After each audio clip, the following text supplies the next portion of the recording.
Hello বন্ধুগণ, কেমন আছেন? আশা করি প্রত্যেকেই ভালো আছেন। বর্তমানে শীতকালীন শসা আমরা চাষ করেছি, একটু লাভই করে চাষ করেছি। কারণ আমরা যদি একেবারে প্রথম দিক থেকে চাষ করি তাহলে আমরা দেখেছি পৌষ মাসের শীতে এসে একেবারে পুরো শেষ হয়ে যায়। তাই আমরা একটু লাভই করে চাষ করেছি, আমাদের গাছগুলি ধীরে ধীরে বান বা মাচায় উঠছে। এবার কথা হলো, এই শীতকালীন ক্ষেত্রে শসার আপডেট দেওয়ার নিয়ে অনেক প্রশ্ন আমার কমেন্টে এসছে যে দাদা, শসার আপডেট দেওয়া কি তুমি ভুলে গেলে? শীতকালীন ক্ষেত্রে শসার আপডেট দিচ্ছ না, শসা কিভাবে শীতকালীন ক্ষেত্রে চাষ করবো সেটা ভিডিও দিচ্ছ না, গাছে কি কি করণীয় রয়েছে সেটাও ভিডিও দিচ্ছ না। আমি তাদের অবশ্যই বলবো, একটু ব্যস্ততার জন্য আমি সম্পূর্ণ ভিডিও দিতে পারছি না। দেখো, আগামীকাল ভিডিও দিয়েছি, তার আগের দিন দেখো গ্যাপ গেছে, এভাবে গ্যাপ যাচ্ছে। ঠিক আছে, আবার তোমাদের মাঝে ফিরে আসছি। আর তোমরা কোন টাইমে ভিডিও দেখতে চাও অবশ্যই জানাবে। বর্তমানে শীতকালীন ক্ষেত্রে শসা চাষের ক্ষেত্রে ব্যাপক গুরুত্বপূর্ণ ভূমিকা পালন করে সেটা হলো রাসায়নিক সার। শীতকালীন ক্ষেত্রে অনেক রাসায়নিক সার আছে যেটা কিন্তু কাজ করে না। আপনারা অনেকেই জানেন, আবার অনেকেই জানেন না। বিশেষ করে শসার ক্ষেত্রে কিন্তু কাজ করে না। আপনি দেখবেন কিছু কিছু রাসায়নিক সার আপনি শসা গাছে গোড়ায় দিচ্ছেন, গাছের গতি বৃদ্ধি পাচ্ছে না, গতি হচ্ছে না। তখন আপনি কি করছেন? জলসেচ দিয়ে আবারও সার দিচ্ছেন, দেখছেন গাছের পাতা হলুদ হয়েছে, গাছের কোনো গতি থাকছে না, এটা দেখছেন। গাছের ডোক কুকড়ে যাচ্ছে, এটা দেখছেন। নানান রকম সমস্যায় ভুগতে হচ্ছে। তাই বর্তমানে চলো আমরা আমাদের যে শসার জমি রয়েছে পুরোপুরি একেবারে আমরা সেখানে নিয়ে যাব, নিয়ে সেখানে গিয়ে আমি দেখিয়ে দিচ্ছি আমাদের গাছগুলি কেমন বান বা মাচে উঠেছে, এবং দ্বিতীয়ত আমাদের গাছে আমরা কি কি প্রয়োগ করেছি সেটা নিয়ে কথা হবে। চলো আজকের ভিডিও শুরু করি। শসা চাষ সম্পর্কে কয়েকটা তিনটি গুরুত্বপূর্ণ টিপস দেব, যে টিপসের মাধ্যমে আপনি শসা চাষে 100% সফল হবেন। হ্যাঁ বন্ধু, শীতকালীন ক্ষেত্রে আমি প্রথমেই বললাম যে সমস্ত সমস্যার সৃষ্টি হচ্ছে, গাছের গতি দিচ্ছে না, গাছের পাতা হলুদ হচ্ছে, গাছগুলি যথেষ্ট পরিমাণে পাতা কুঁকড়ে যাচ্ছে, গাছের ডগের কোনো রকম গতি থাকছে না, গাছগুলি মাচায় উঠছে না, রাসায়নিক সার দিচ্ছি তবুও কাজ হচ্ছে না। এই সমস্ত বিষয় নিয়ে আজকের ভিডিওতে কথা বলবো। তাছাড়াও কিন্তু শসার জালি হলুদ হলে কি কি করণীয় রয়েছে সেটা নিয়ে আজকের ভিডিওতে কথা বলবো। তাই চলো ভিডিওটা শুরু করি। বন্ধু, বর্তমানে শসা চাষের ক্ষেত্রে ব্যাপক চাষিরা লস খাচ্ছে। বিশেষ করে আমার এলাকায় প্রায় 50% কৃষক শসা চাষ করে লস খাচ্ছে। কারণ বন্ধু, তারা অধিকাংশ শসায় যথেষ্ট পরিমাণে শীতকালীন বীজ তারা দিতে পারছে না। গাছগুলির কিছু পাতা হওয়ার পর গাছের কোনো রকম গতি থাকছে না। 1 নম্বরে গাছের পাতা কুঁকড়ে যাচ্ছে, 2 নম্বরে গাছগুলি ভাইরাস বা ছত্রাকজনিত কারণে এই সমস্যার সৃষ্টি হচ্ছে। তাই শসা গাছের অবহেলা না। শসা চাষ আপনি করেছেন, তা একেবারে প্রথম দিন থেকে পরিচর্যা করবেন। চারা বার হওয়ার সঙ্গে সঙ্গে আপনি সেখান থেকে পরিচর্যা করবেন। অর্থাৎ শসা গাছের চারা বার হওয়ার পর কী কী পরিচর্যা রয়েছে তা নিয়ে আমাদের চ্যানেলে ভিডিও আছে, কাইন্ডলি দেখে নেবেন। এছাড়াও কিন্তু শসা চাষ সম্পর্কে আমাদের চ্যানেলে প্রায় 2 থেকে 300টার উপর ভিডিও আছে। আপনি যে ভিডিওটা দেখতে চান সেই সমস্যা লিখবেন আপনি শসা চাষ পদ্ধতি, তারপরে স্পেস দিয়ে আমাদের চ্যানেলের নাম লিখবেন, ইব্রাহিম গার্ডেন 85। চ্যানেলের নামটা অবশ্যই দেখে নেবেন, স্পেলিংটা অবশ্যই দেখে নেবেন, নিয়ে সার্চ করবেন, আপনি পেয়ে যাবেন ভিডিও।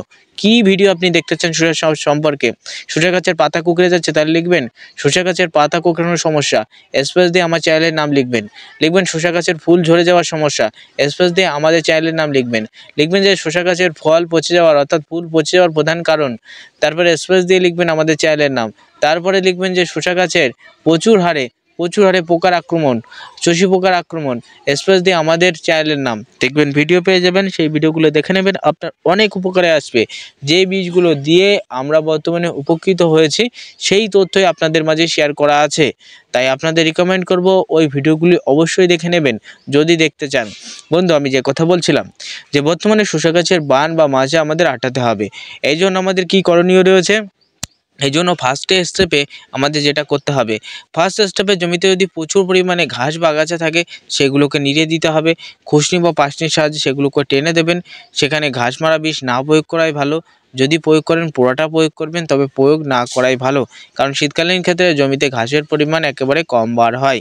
তাই আপনি যত পারবেন তত পরিমাণে কম পরিমাণে জমিতে ঘাস মারা বিষ ইউজ করবেন। দ্বিতীয়ত আপনাকে কী করতে হবে? জমিটা পুরোপুরিভাবে আপনি সাফ করে দিয়েছেন। এবার আপনার যেটা করণীয়, এবার যে আপনি যে শুকনো শুকনো যে মাটি রয়েছে সেই মাটি অর্থাৎ সেই শুকনো শুকনো অবস্থায় আপনার গাছে একটা ফাঙ্গিসাইড স্প্রে করে দিতে হবে। এবার বলতে পারেন দাদা ফাঙ্গিসাইড কেন স্প্রে করব? অবশ্যই বলছি।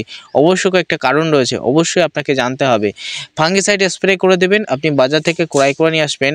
অবশ্যই শসা গাছের ক্ষেত্রে বর্তমানে ভালো কাজ করছে, যেটা হলো ব্যাবিস্টিন ফাঙ্গিসাইড। হ্যাঁ বন্ধু, এই ব্যাবিস্টিন সিস্টেমিক কন্টাক্ট এবং ফর্মুলেশনে বর্তমানে পাওয়া যাচ্ছে, আপনারা সিস্টেমিকটা নেবেন।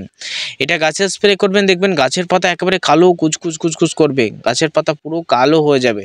ঠিক আছে, এর ভেতরে যে সমস্ত উপাদান রয়েছে সেগুলোতে আপনার গাছের পাতা কালো করে দেবে। এবার দ্বিতীয়ত আপনি স্প্রে করলেন, যেদিন স্প্রে করলেন তার পরের দিনে আপনি জমিতে জল দিয়ে দেবেন। আপনাকে অবশ্যই রিকোয়েস্ট করছি, আপনার গাছ বান বা মাচায় আমি তুলে দেবো, তাই গাছ বান বা মাচায় আমাদের তুলতেই হবে। তাহলে আমি যে কথা বলছিলাম, গাছ বান বা মাচায় তোলার জন্য আমাদের জমিতে দ্বিতীয় দিন জমিতে জলসেচ দিতে হবে। এবার জলসেচ দিয়ে আপনাকে দেখতে হবে, জলসেচ দেওয়ার পরে আপনাকে দেখতে হবে আপনার গাছের পাতায় কোনো রকম পোকা আছে কিনা। হ্যাঁ বন্ধু, আর যেহেতু আপনি শসার জমিতে জলসেচ দেবেন, জলসেচ দেওয়ার মিনিমাম 1 থেকে 2 দিন বাদে আপনি রাসায়নিক সার দেবেন, তা না হলে শসা গাছ গোড়া পচে যেতে পারে। তার কারণ শীতকালীন ক্ষেত্রে আপনার মাটিতে অনেক দিন পর্যন্ত রস ধরে রাখে, সেই জন্য আজকে জলসেচ দিয়েছেন, মাটি কাদা প্যাচ অবস্থায় আছে, রাসায়নিক সার দিচ্ছেন, এতে করে আপনার গাছের গোড়া পচে যেতে পারে। সেই জন্য 1 দিন বাদে বা 2 দিন বাদে আপনি রাসায়নিক সার দিতে পারেন। হ্যাঁ, তাহলে আপনার সেচ দেওয়ার পরের দিনই আপনার কাজ থাকবে আপনার গাছের পাতায় পোকা আছে কিনা। হ্যাঁ বন্ধু, চষি পোকা আপনার গাছে রয়েছে প্রচুর হারে, চষি পোকা, কিলবিলে পোকা। ঠিক আছে, প্রচুর কিলবিলে পোকা। আপনি গাছের গোড়ায় রাসায়নিক সার ঢালছেন, তাহলে সব তো সে কে খাচ্ছে? পোকাই খাচ্ছে। তাহলে তো কোনো রকম কাজ করবে না, তাই না বন্ধু?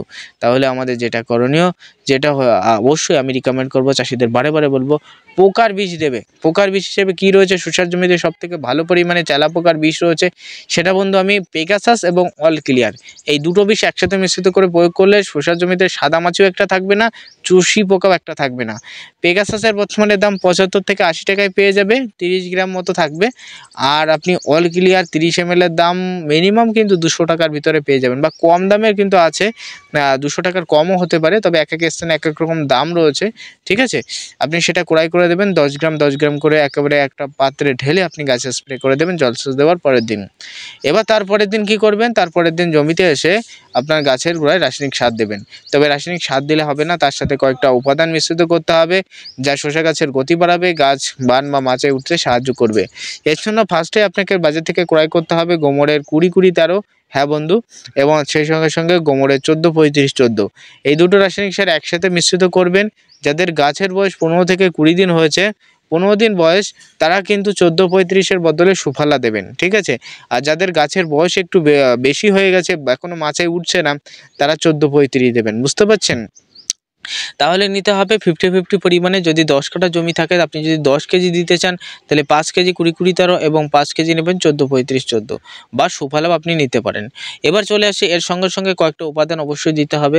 যেমন রয়েছে, অন্যতম রয়েছে টেস্কো 5 রয়েছে, শসা গাছে ব্যাপক কাজ করে, জিঙ্ক, বোরন, কপার সবই আছে, যা শসা গাছের কাণ্ড ফাটা, শসা ফাটা প্রভৃতি ক্ষেত্রে ব্যাপক কাজ করবে। তাহলে কি করতে হবে? জিঙ্ক, বোরন প্রভৃতি থাকায় এই শসার জমিগুলিতে আমাদের কিন্তু টেস্কো 5 ব্যবহার করতে হবে। টেস্কো 5 যদি মনে করেন যে আমি দেবো না, তাহলে অ্যাগ্রোমেন সয়েল প্লাস দাও, তা না হলে আমাদের জিনকম দাও, তা না হলে আমাদের জিঙ্ক সালফেট দাও, তা না হলে আমাদের আরও নানান রকম ওষুধ রয়েছে, বোরন দাও। এগুলো যে কোনো একটা মিশ্রিত করে, সারের সাথে মিশ্রিত করে ব্যবহার করবে এবং অবশ্যই ব্যবহার করার মিনিমাম 4 থেকে 5 দিন পর থেকে আপনি গাছের পরিবর্তন দেখতে পাবেন। হ্যাঁ বন্ধু, শসা চাষ শুধু করলে হবে না, শসা চাষে একটু খরচ করেন, অবশ্যই কাজ পাবেন। হ্যাঁ বন্ধু, অবশ্যই কাজ পাবেন। আর অবশ্যই একটা জিনিস খেয়াল করবেন, গাছের গোড়ায় রাসায়নিক সার দেওয়ার পরে আপনি যে ব্যাবিস্টিন দিচ্ছেন, বা আপনি ফাঙ্গিসাইডও ব্যবহার করতে পারেন, তবে ব্যাবিস্টিনটাই বেশি কাজ। ব্যাবিস্টিনের সাথে জিনকম অথবা চ্যালামিন, আপনার বাজারে যে চ্যালামিন কিনতে পাওয়া যায়, সেই চ্যালামিনের ভিতরে হচ্ছে সিলেট জিঙ্ক 0.04% মিশ্রিত করে প্রয়োগ করবেন, দেখবেন গাছের পাতা আরও কালো হবে, গাছের গতি আরও দেবে। ঠিক আছে, এইভাবে আপনার গাছকে খুব দ্রুত বান বা মাচা আটিয়ে নিতে পারবেন, এবং গাছে প্রচুর ফল ফুল আসবে। আপনি নিজেই খেয়াল করবেন। ঠিক আছে, নিজেই খেয়াল করবেন। তো শসার জমিতে একটু ঘন সেচ দেবেন। শীতকালীন ক্ষেত্রে মিনিমাম 1 সপ্তাহ বাদে সেচ দেবেন। তাতে আপনি দেখতে পাবেন আপনার গাছ সুস্থ সবল থাকবে, গাছের পাতা হলুদ হবে না। আর আপনি ব্যাবিস্টিন যে ব্যবহার করছেন না, এই ব্যাবিস্টিন এবং চ্যালামাইন ব্যবহার করবেন, গাছের পাতা হলুদ হবে না, গাছের পাতা পচবেও না, শসাও নষ্ট হবে না, প্রভৃতি ক্ষেত্রে ব্যাপক পরিমাণে কাজ করবে। তাই বর্তমানে শসা গাছ খুব দ্রুত বান বা মাচায় আটার জন্য আমাদের কি বিষ ব্যবহার করতে হবে, সেটা নিয়ে আজকের ভিডিওতে সুন্দরভাবে আমি আলোচনা করলাম। তাই ভিডিও ভালো লাগলে প্লিজ প্রত্যেকে একটা লাইক করে দিও। চ্যানেলে নতুন হলে অবশ্যই সাবস্ক্রাইব করো এবং ভিডিওটা শেয়ার করে অন্যান্য দর্শক বন্ধু দেখার সুযোগ করে দিও। আজকের ভিডিও এখানেই শেষ করছি। প্রত্যেকে ভালো থাকবেন, সুস্থ থাকবেন। আর কোন চাষ সম্পর্কে ভিডিও দেখতে চান কমেন্ট করবেন। আর আপনি কোন জেলা থেকে ভিডিওটা দেখছেন সেটাও লিখে জানাবেন। আজকের ভিডিও এখানেই শেষ করছি। ভালো থাকবেন।